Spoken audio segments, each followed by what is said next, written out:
in 1981, I know this is weird, like 1981, this is a long time ago to start a startup. My mom, Jillian, actually founded a local service that helped people make business cards and print identities, pre-internet marketing services. And it was in 1997 when her clients started needing websites. Then, I followed the typical path of, oh, I want to make some extra money while I'm in high school, while I'm in college.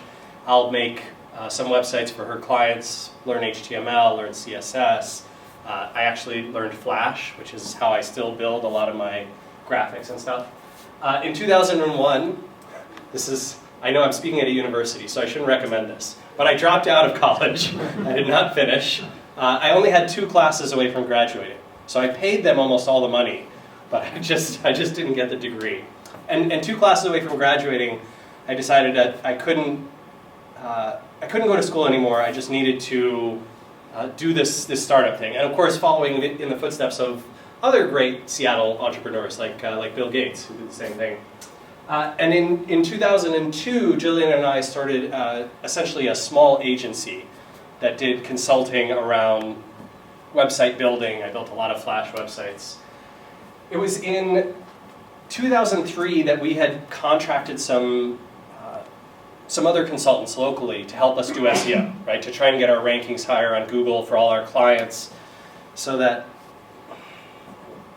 we were struggling. I mean, you got to remember that in 2001, the internet was an incredibly exciting place, and then I dropped out of school, and it became a much less exciting place very quickly, right? Because essentially, in 2001, the market falls apart around technology. And I've already dropped out of school. I dropped out of school in June. It was around September that the market took a crash. So it was looking like maybe it wasn't the greatest decision, but of course, being obstinate, which I truly am, I stuck with it. So we had these third-party services that were failing to do good SEO work for our clients. So I started learning it myself, right? Which is how I picked up web design and development anyway. We had actually gone pretty deeply into debt. I'm going to talk about that in more detail a little bit later, but hiring bad contractors, buying expensive offices, spending a lot of money on equipment, paying salaries that we couldn't really afford to pay. Unfortunately, not for me. So you'll notice there's a very beautiful woman in a black dress in the 3rd row. That's my wife, Geraldine. And during this time, while I was deeply in debt, couldn't pay myself a paycheck, she paid our rent, she worked. I don't know what I was doing. I don't know why she stuck with me, but it worked out well. It was a good investment eventually. So in 2004, right, things are kind of going terribly, and I started the blog, the SEOmoz blog, because not only was I struggling sort of financially, but I was struggling with SEO. I realized that I wasn't great at it. I couldn't figure it out. It was very challenging. Google makes it really hard to know and to understand how to do SEO well. And that was part of the reason that I built SEOmoz, is I thought this practice of search engine optimization should be easier.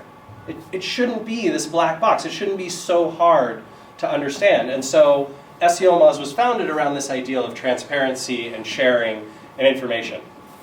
If you go back and read the blog posts from 2004, you're not going to be impressed. They're not particularly insightful. A lot of them are sort of silly day-to-day stuff. Things like, oh, I found this article here. It says to do these things. I tried it and it didn't work. But eventually it gets more popular. It starts growing. I get better at blogging. I get better at writing, at building these resources. And in 2005, after we produced some viral content, Newsweek magazine, which used to be a very popular magazine in the United States, had I think a subscription of around 8 million, 9 million subscribers weekly that got this magazine. They featured us in a big 4 or 5 page spread around SEO. And that was sort of our big kind of coming out party. We suddenly had a lot more media attention, a lot more clients contacting us. Instead of wanting us to do web design and development services, they wanted us to do SEO.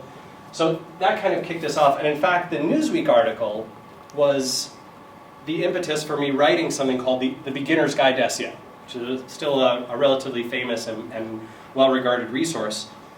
And the weird part is The Beginner's Guide to SEO brought us more clients, more traffic, more value than the Newsweek article did.